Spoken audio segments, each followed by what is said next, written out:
The crimson dust of Mars swirled against the reinforced windows of Thalassa Station. From her office, Dr. Lyra Tran watched as another dust storm began to gather strength across the vast expanse of Valles Marineris. 20 years since its founding by Helios Corporation, the colony had grown from a simple research outpost to a thriving community of scientists, engineers, and support staff, all dedicated to understanding the Red Planet's secrets.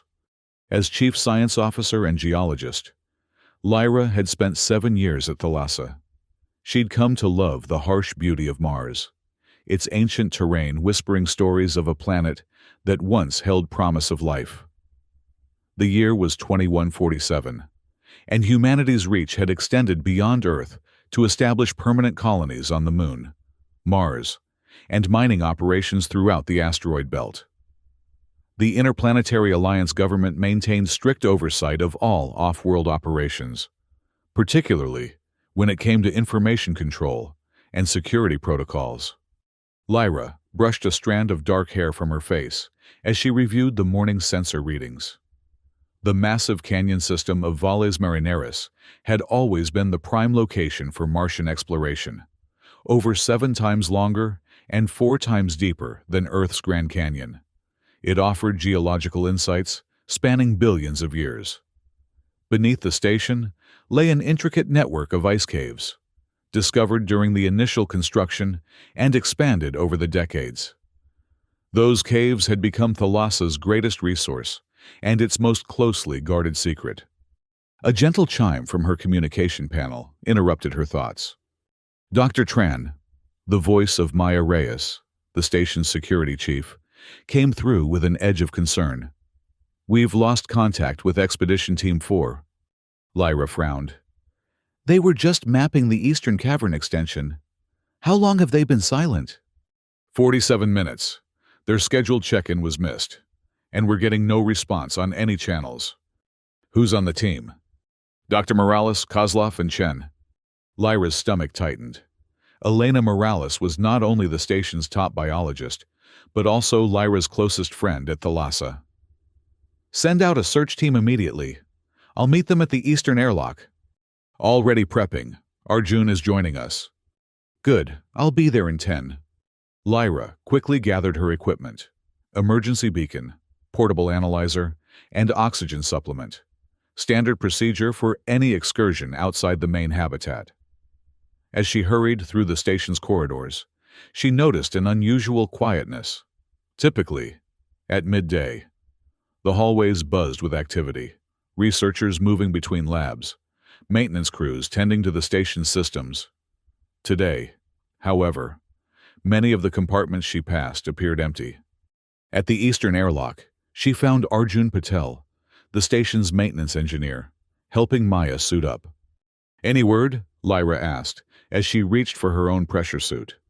Arjun shook his head, his usually cheerful face drawn with worry. "Nothing. I've boosted the comms signal, but there's still silence. Could be the storm interfering." "The storm wasn't forecasted to reach that section for another 3 hours," Lyra replied, checking her suit seals.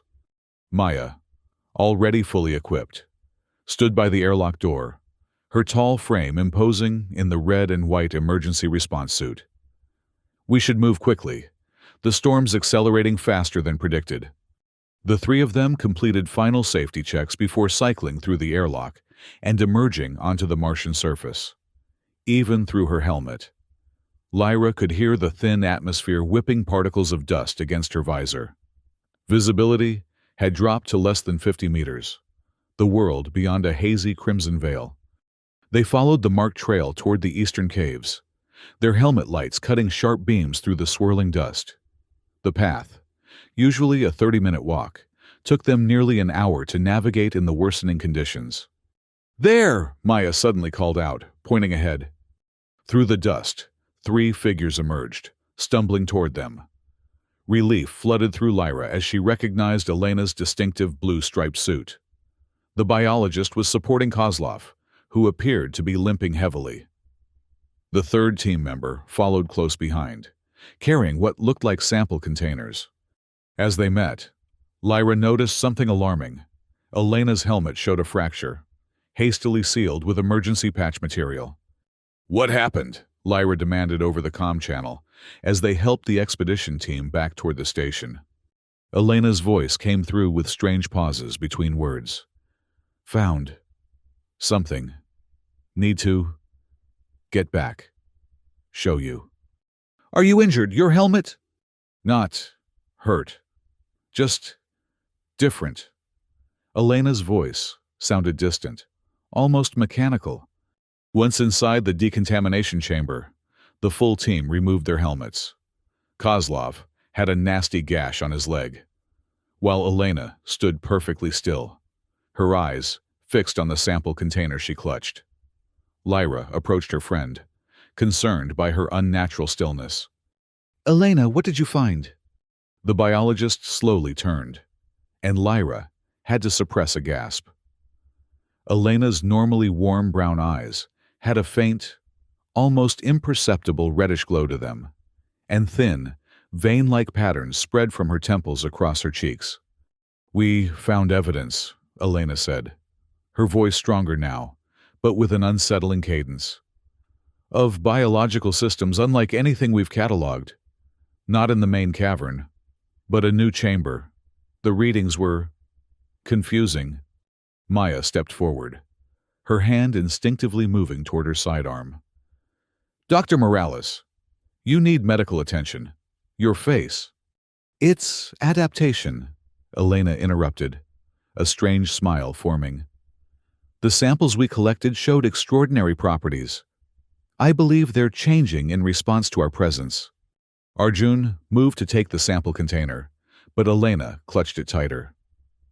"This needs to go directly to the secure lab. No intermediaries."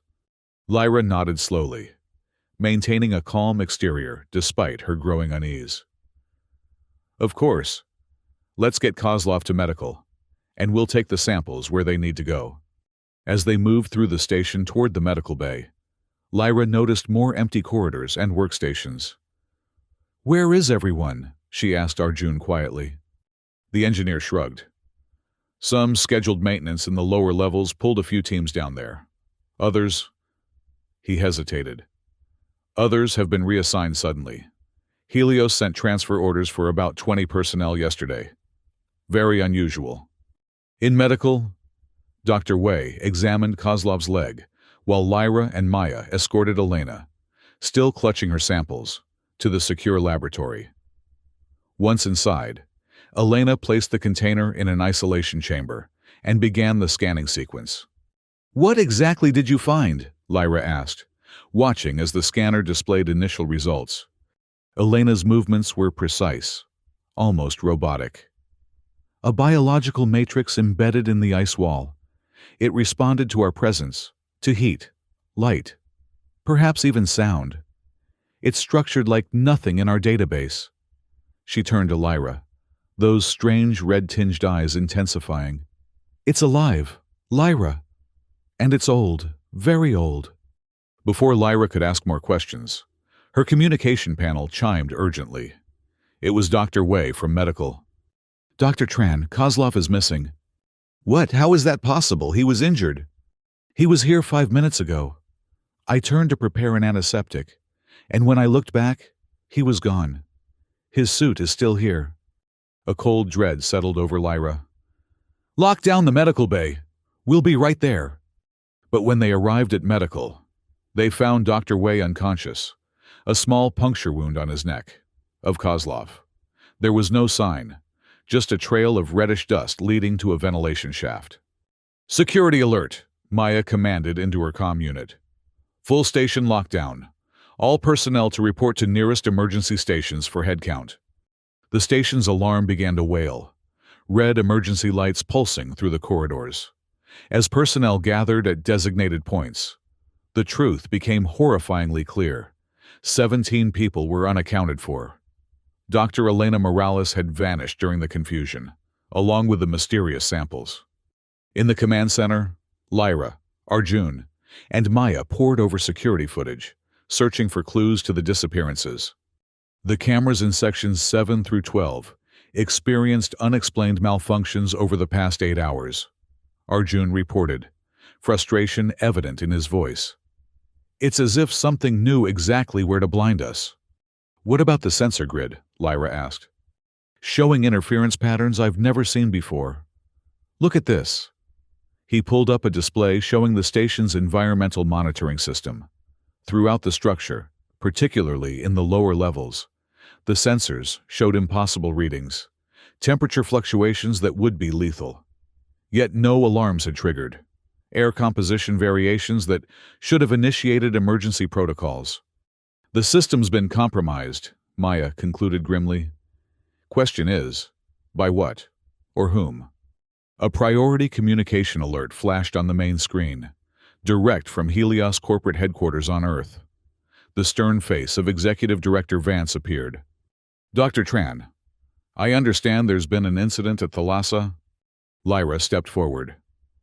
Sir, we have multiple missing personnel and evidence of a potentially dangerous biological discovery.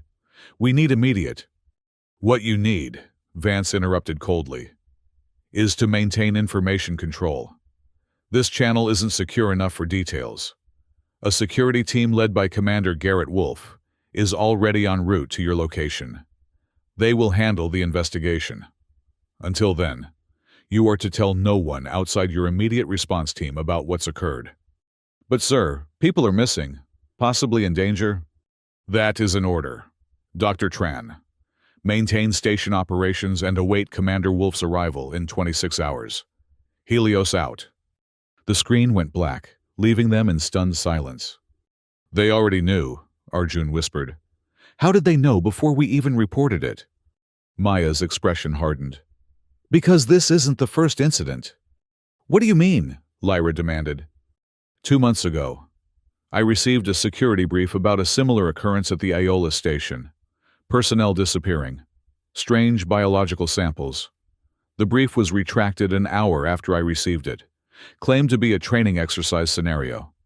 Lyra felt the blood drain from her face. And you didn't think to mention this until now? I was directly ordered not to discuss it with anyone, Maya replied, her voice tight. I took an oath when I accepted this position. So did I, Lyra countered. To protect the people of this station. Something is happening here. Something Helios already knows about. And they're more concerned with containing information than protecting lives. She turned to Arjun. Can you access the station's secure archives? I need to see if there are any classified research directives that might explain this. The engineer hesitated. That would be violating at least 7 security protocols. People are disappearing. Arjun, whatever protocols exist clearly aren't working. After a moment's consideration, he nodded. I'll need time to bypass the encryptions. And a very good reason to give when they court-martial me. I'll take full responsibility, Lyra assured him. Maya, I need you to organize search teams, pairs only. No one goes anywhere alone. And sweep the station level by level.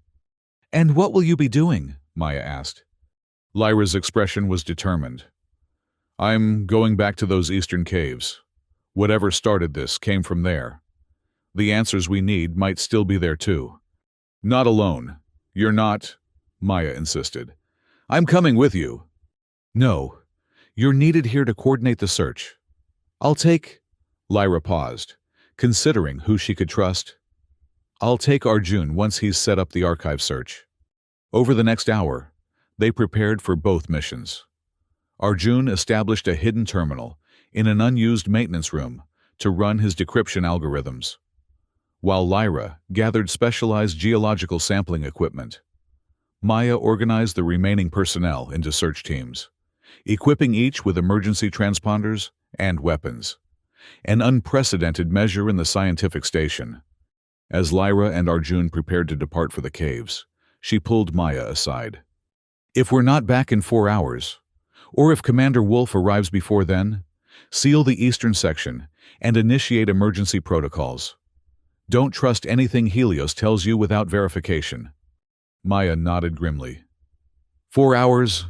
Then I'm coming after you myself. The storm had intensified when they emerged onto the surface again. Visibility was down to less than 10 meters, the howling wind buffeting them as they made their way toward the eastern caves. Inside their pressure suits, connected by a safety tether, they fought against the raging dust devil that seemed determined to push them off course. "This isn't natural!" Arjun shouted over the comlink. "The storm's intensity is localized right over our path." Lyra checked her navigation display. "We're almost there. Just 50 meters more." When they finally reached the cave entrance, they found it partially collapsed, as if something had violently forced its way out, or in. They carefully picked their way through the rubble, helmet lights illuminating a trail of disturbed dust, leading deeper into the cavern. The Martian ice caves had been Thalassa's greatest discovery, massive chambers formed by ancient water flows, preserved for millions of years beneath the surface. Frozen in time, they provided insights into Mars' distant past when the planet had flowing water and, potentially, life. As they moved deeper into the cave system, following the expedition team's markers, Lyra noticed something unusual about the ice walls. Thin, vein-like patterns, similar to those she'd seen on Elena's face, ran through the translucent surface, pulsing with a faint reddish glow. "Arjun, are you seeing this?" she asked, approaching one wall for a closer look. "Don't touch it," he warned, scanning the structure with his equipment. "These readings, it's showing organic compounds. The ice isn't just ice." Lyra directed her scanner at the wall. "These patterns, they're spreading, growing, like a mycelium network, but with properties I've never seen before." They continued deeper, following both the expedition markers and the increasingly dense network of glowing veins. The main cavern opened before them, a cathedral of ice, 30 meters high, its walls shimmering with the mysterious patterns. But what caught their attention was the floor of the chamber. It had been excavated, not by human tools, but by something that had melted through the ice with precision, revealing an artificial structure beneath. "That's not Helios construction," Arjun whispered, his voice filled with awe. "Look at the material composition. It's not like anything we use." Beneath the ice lay what appeared to be a facility of some kind, curved walls of a dark, metallic substance, covered in symbols unlike any human language. A large circular opening led downward, its edges smooth, as if designed as an entrance. "This is impossible," Lyra breathed. "According to everything we know, Mars never developed an advanced civilization. There's never been evidence of intelligent life here." "Maybe not Martian," Arjun suggested, his voice hushed. "Maybe visitors, like us. But before us. Long before." A sound echoed from the opening, a scraping, followed by what might have been voices. Lyra and Arjun extinguished their lights immediately, pressing themselves against the icy wall. In the darkness, the glowing veins provided just enough illumination to see two figures emerge from the opening. With horror, Lyra recognized them as the missing Kozlov and one of the station's technicians, Santiago. Both moved with the same unnatural precision she'd observed in Elena, and both bore the same vein-like patterns across their visible skin. They passed within meters of where Lyra and Arjun hid, carrying what appeared to be equipment salvaged from the station. Neither spoke, but they seemed to be working in perfect coordination. Once they disappeared down another tunnel, Lyra activated her comm unit on the lowest power setting. "We need to see what's down there," she whispered. "Are you insane?" Arjun hissed back. "Whatever's happening to our people is clearly centered around that thing. We should report back. Wait for backup." "Backup is coming in the form of Commander Wolf, who's under orders to contain this situation, which might mean destroying evidence rather than understanding it. This could be our only chance." After a moment's hesitation, Arjun nodded reluctantly. "Fine, but at the first sign of danger, we're retreating, immediately." They cautiously approached the opening, scanning for any security measures or traps. Finding none, they began their descent into the ancient structure. The passage led downward at a gentle slope, the walls covered in more of the strange symbols, some of which seemed to glow faintly when their lights passed over them. After descending approximately 30 meters, they emerged into a vast chamber that took their breath away. The space was easily 100 meters across, with a domed ceiling that shimmered with embedded crystals. But what dominated the chamber was a central column of swirling, suspended red particles, dust, or perhaps something more complex, held in a perfect cylindrical pattern by some unknown force. Around this column, they could see several of the missing Thalassa personnel, working at what appeared to be a hybrid of their own technology and the strange devices that were built into the chamber walls. All moved with that same mechanical precision. All bore the telltale veins across their skin. "What are they doing?" Arjun whispered. Before Lyra could respond, a voice spoke from behind them, Elena's voice, but with an unnatural resonance. "They are preparing, as we have prepared for millennia." Lyra and Arjun spun around to find Elena standing there, her transformation far more advanced than when they'd last seen her. The veins now covered most of her visible skin, and her eyes glowed with an intense crimson light. "Elena," Lyra said cautiously, "what happened to you? What is this place?" "This is a Genesis chamber," Elena replied, her head tilting at an unnatural angle. "One of many left by those who came before. They seeded this world with potential, dormant until the conditions were right." "Seeded?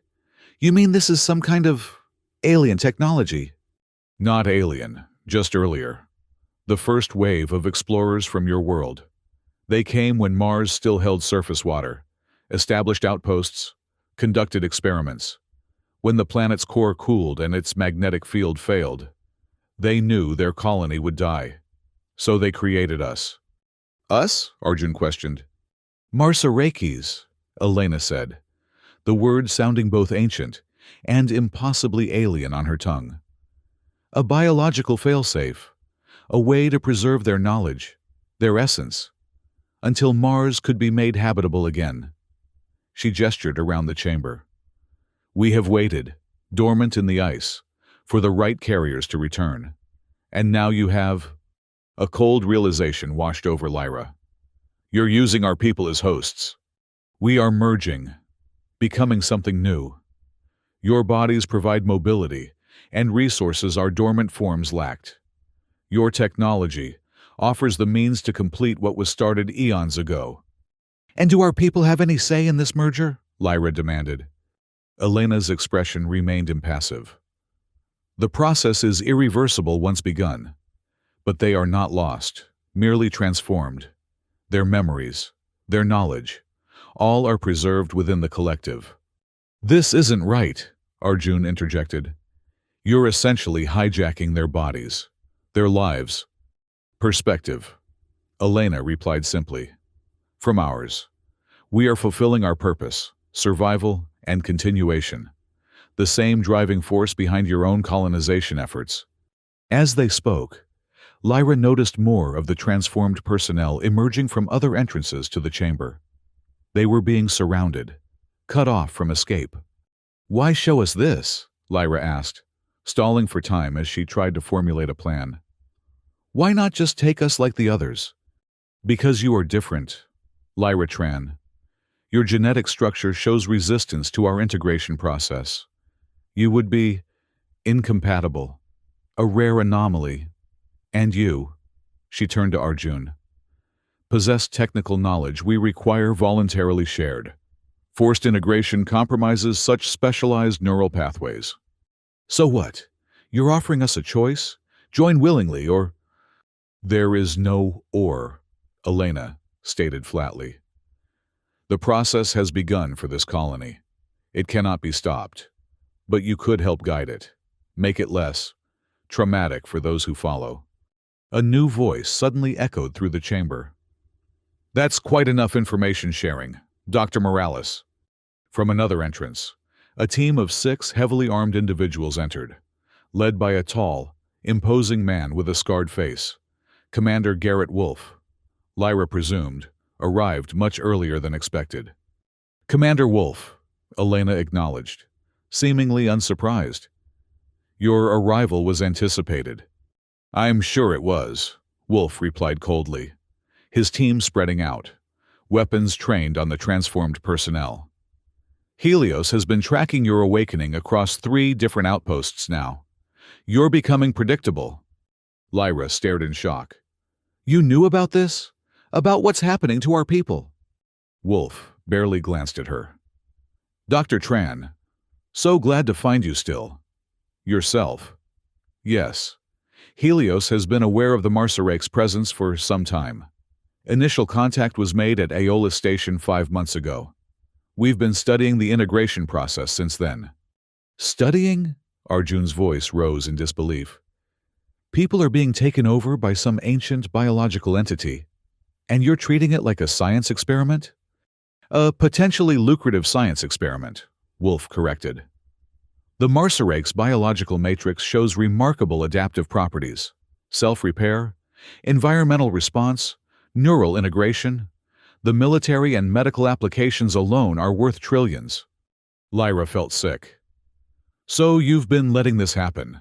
Sacrificing colonists as test subjects?" "Controlled exposure," Wolf stated clinically. "Limited personnel in isolated conditions. The perfect testing ground." Elena's head tilted again, her glowing eyes fixed on Wolf.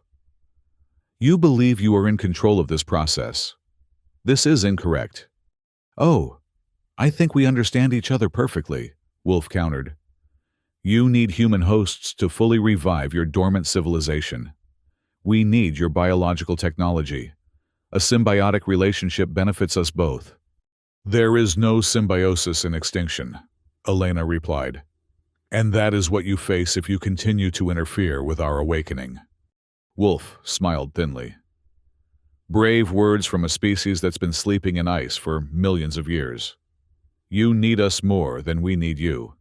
As they spoke, Lyra noticed the central column of swirling particles beginning to pulse more intensely, its glow brightening.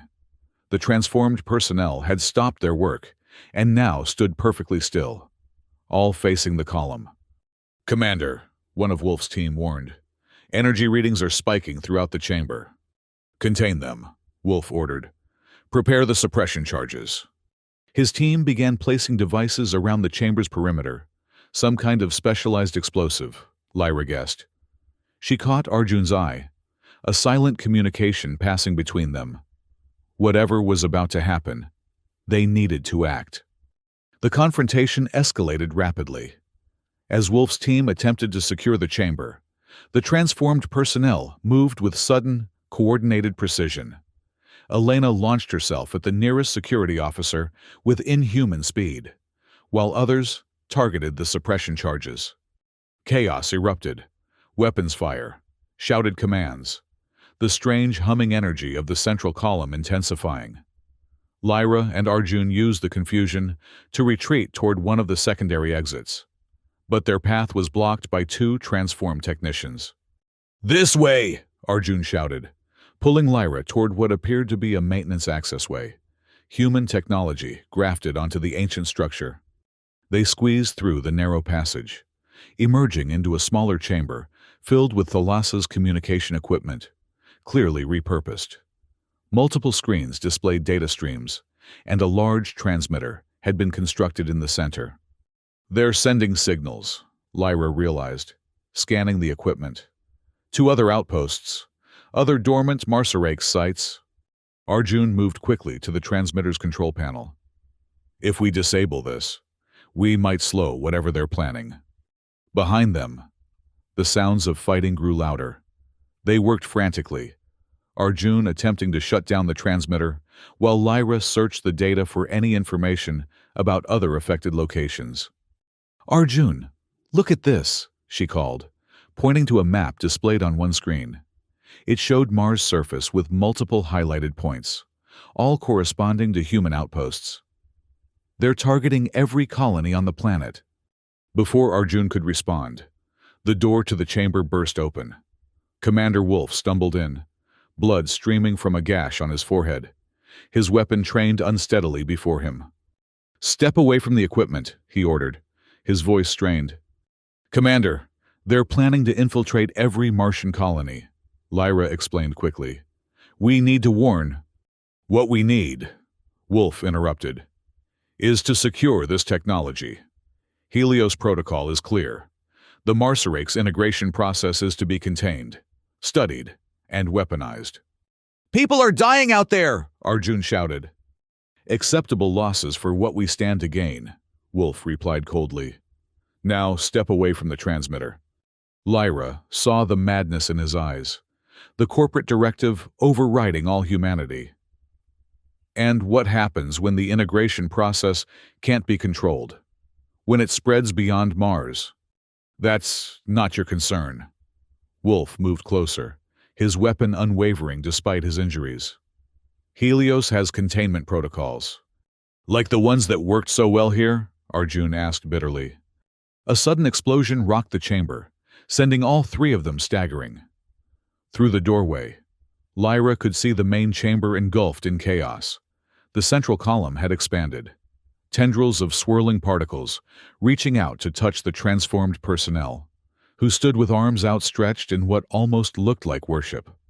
Wolf cursed, steadying himself against a console. "The suppression charges. They've been compromised." He activated his comm unit.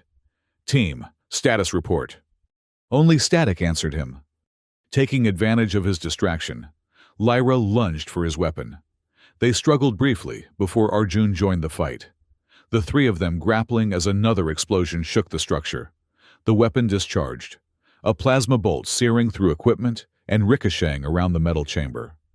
Wolf fell, clutching a wound in his side where the bolt had caught him. "You fools," he gasped. "You have no idea what you're dealing with." "Neither do you," Lyra replied, retrieving his fallen weapon. "But unlike Helios, we're not willing to sacrifice innocent people to find out." The chamber shuddered again, more violently this time. Cracks appeared in the ancient walls, and the lights flickered ominously. "The whole structure is destabilizing," Arjun warned, checking the readouts on a still-functioning console. "Those suppression charges must have damaged critical supports. We need to get back to the station, warn everyone." Lyra decided. She turned to Wolf. "Can you walk?" The commander laughed bitterly, blood seeping between his fingers where he pressed them against his wound. "And now you want to save me? After ruining everything?" "Unlike you, we don't see people as acceptable losses," Arjun said, moving to help him up. As they struggled to navigate back through the collapsing structure, they encountered more of the transformed personnel, no longer coordinated and purposeful, but confused, disoriented, as if the destruction of the central chamber had disrupted whatever controlled them. They reached the surface just as a massive tremor shook the entire cavern system. Behind them, the ancient structure was collapsing in on itself, taking with it the secrets of the Marsorakes and, Lyra feared, many of their colleagues who had been transformed. The storm had abated somewhat, allowing them to make better time back to Thalassa Station. As they approached, however, they saw signs of conflict, scorch marks around the airlocks, emergency lighting pulsing through the exterior windows. Inside, they found Maya coordinating a defensive position in the main hub. She looked up in shock as they entered, supporting the wounded Wolf between them.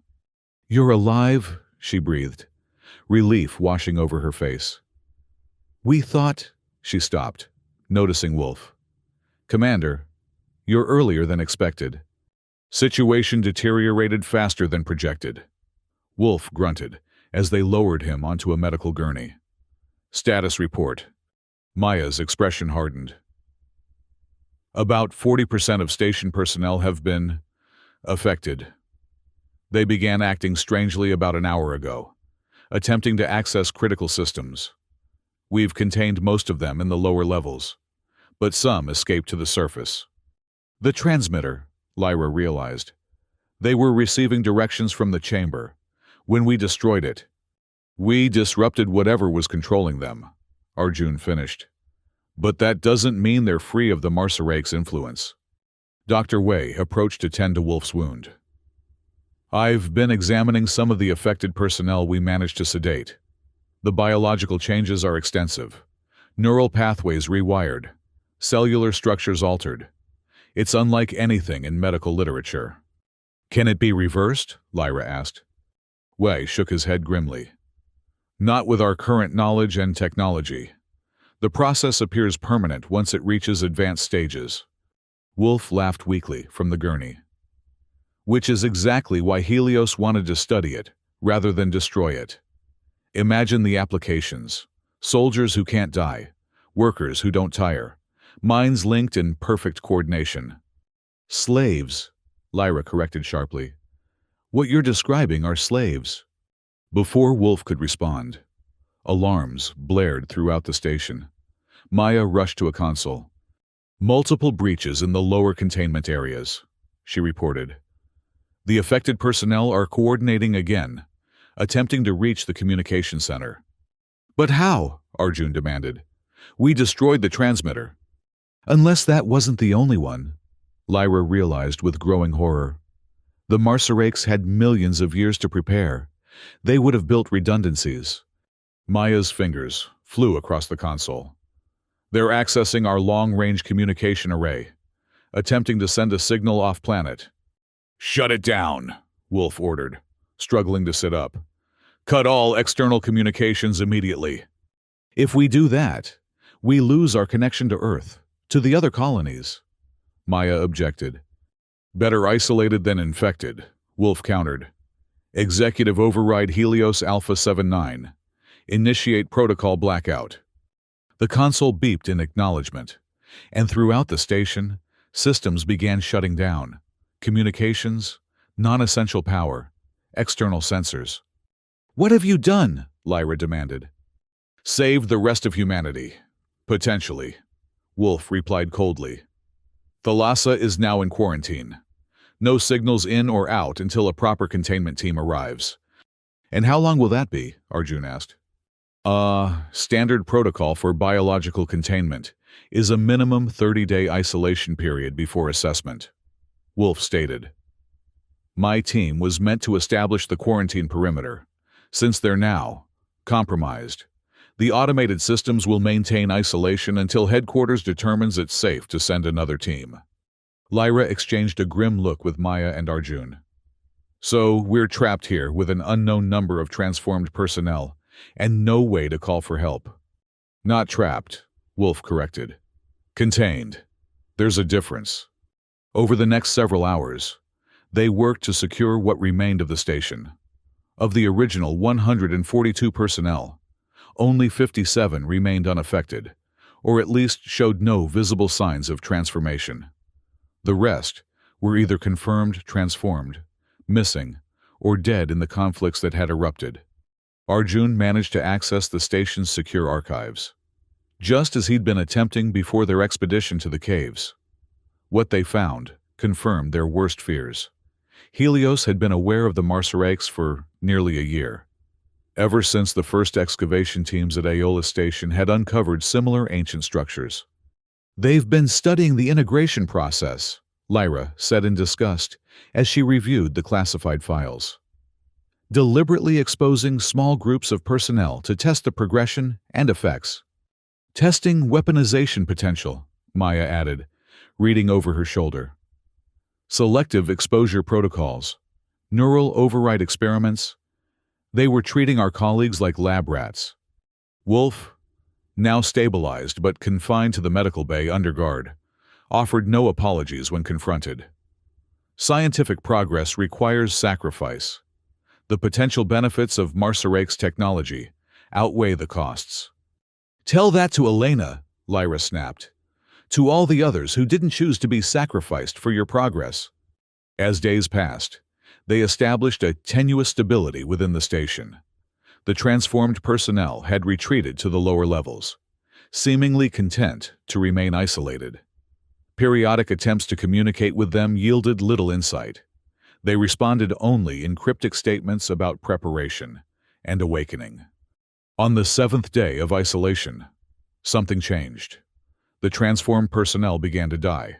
First one, then dozens, their altered bodies simply shutting down. Dr. Wei conducted autopsies and discovered a critical flaw in the integration process.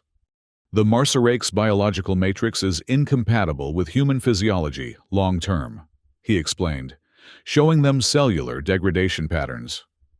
It can force changes, take control, but eventually, the human immune system mounts a response that destroys both the host and the invader.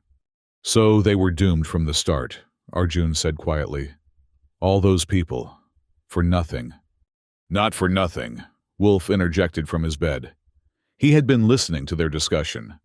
Now we know the limitations. The next iteration will address the compatibility issues. Lyra stared at him in disbelief. You still don't get it, do you? This isn't about refining a weapon or creating better technology.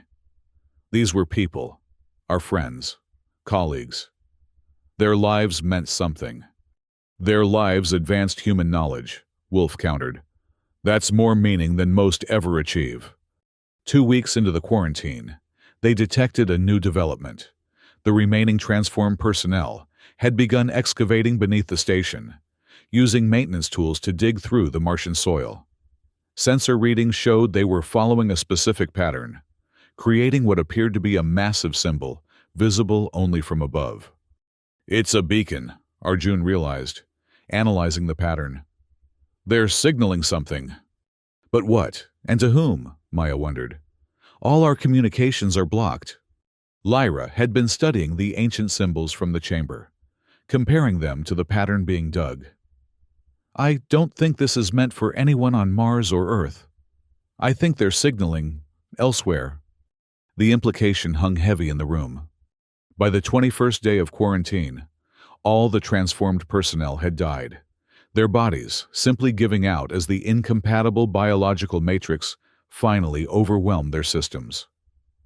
Dr. Wei continued his research, hoping to understand enough about the process to prevent future outbreaks. On the 28th day, just 2 days before the quarantine was scheduled to end, they detected a ship approaching Mars, not from Earth, but from deeper in the solar system. It's not broadcasting any identification, Maya reported, monitoring the long-range sensors they'd managed to bring back online. Trajectory suggested originated from the asteroid belt.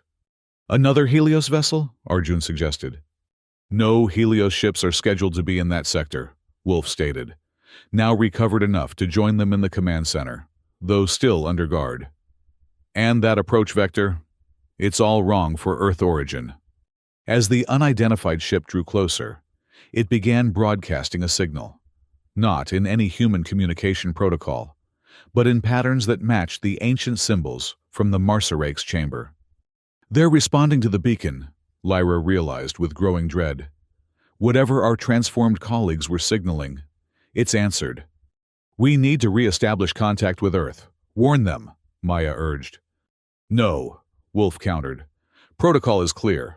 Maintain quarantine until properly relieved. Your protocols may have just doomed us all, Lyra snapped.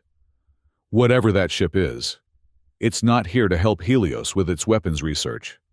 The unidentified vessel entered Mars orbit, positioning itself directly above Thalassa. Scans showed it was larger than any human spacecraft, with a technology signature unlike anything in their database. We need to evacuate, Arjun decided. Use the emergency shuttles. Head for Olympus Station on the other side of the planet.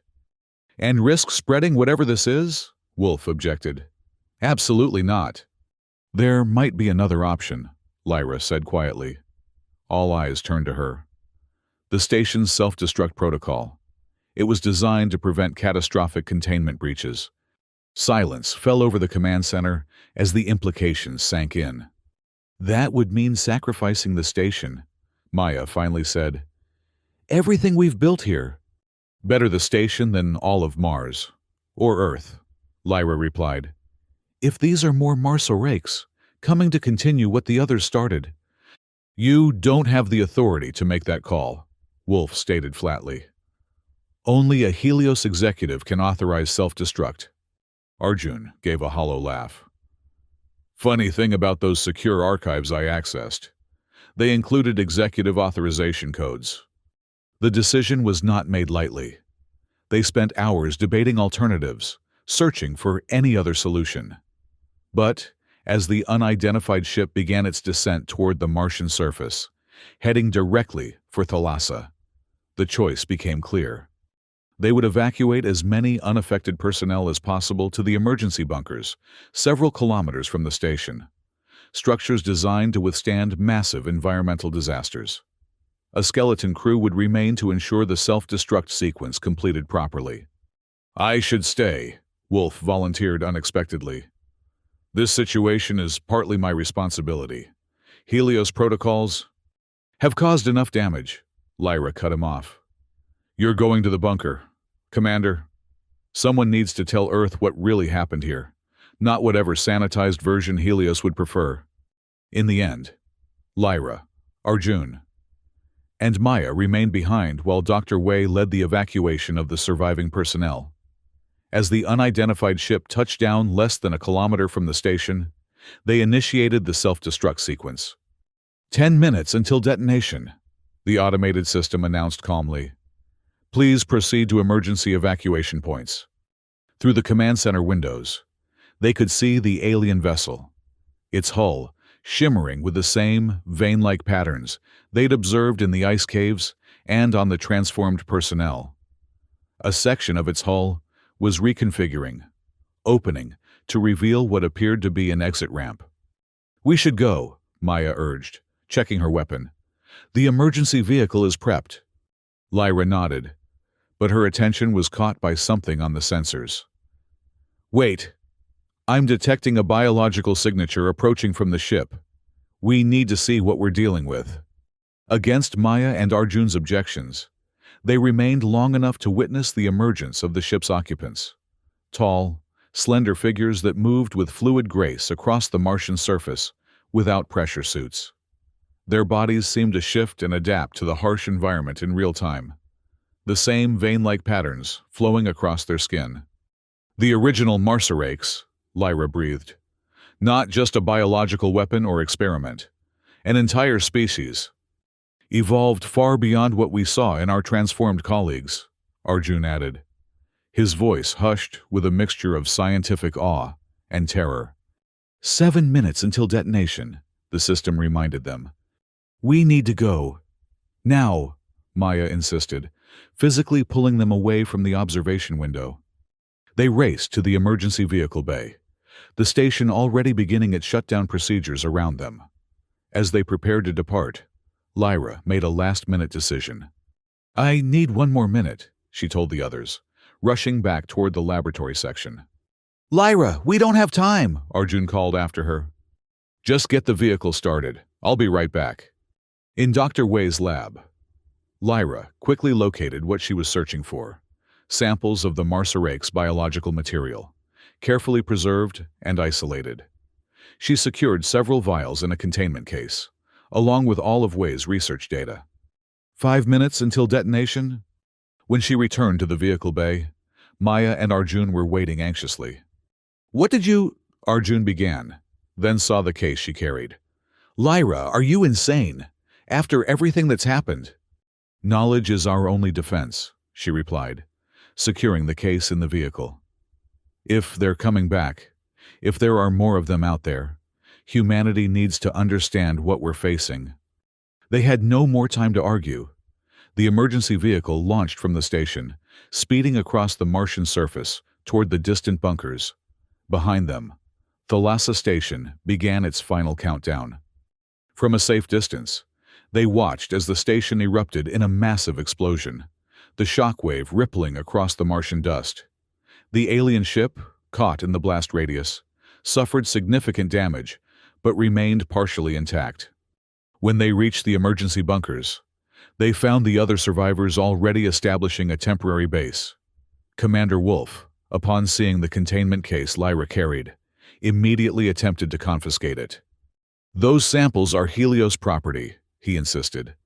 They need to be secured according to protocol. Your protocols nearly got everyone killed, Lyra countered. These samples stay with Dr. Wei until we can ensure they'll be studied ethically, with full transparency. The standoff might have escalated further, if not for the arrival of an emergency transmission, the first communication they'd received since the quarantine began. It came not from Helios, but from the Interplanetary Alliance government. "Attention Thalassa survivors," the message began.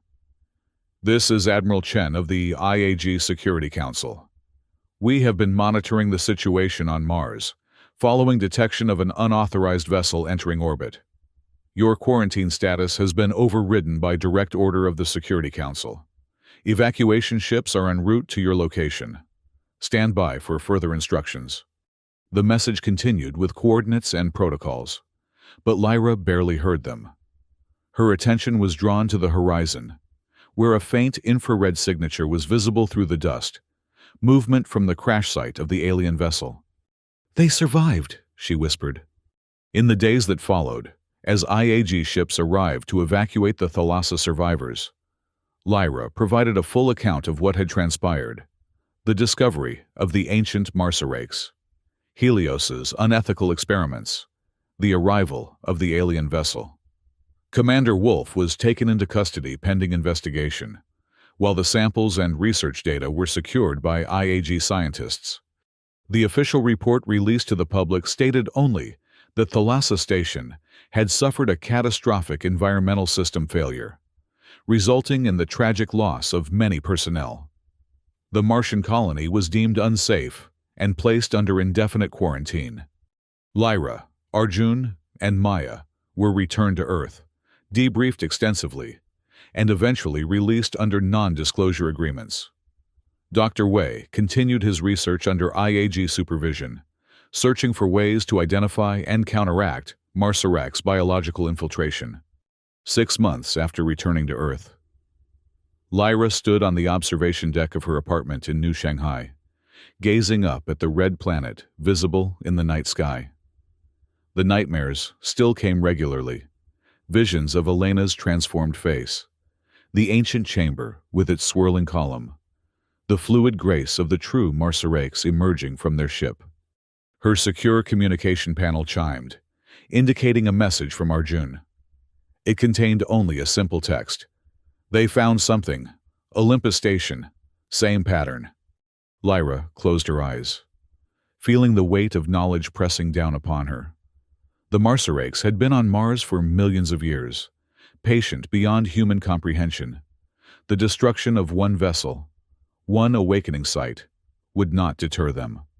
Somewhere in her apartment, secured in a hidden safe, lay a single vial she had kept for herself, a sample of the Marsarakes' biological material. Not for weapons research as Helios had intended, but as insurance, a way to understand what humanity might one day face again. On her desk, a notification flashed on her terminal, an invitation to join a new research initiative focused on Mars' ancient geological history, a chance to return to the Red Planet, to continue the search for answers. Outside her window, Mars glowed a deep crimson in the night sky, beautiful, mysterious, and now more dangerous than anyone could have imagined. The shadows of Mars held secrets still, waiting to be discovered, and somewhere on that distant world, beneath the swirling dust, something ancient stirred once more.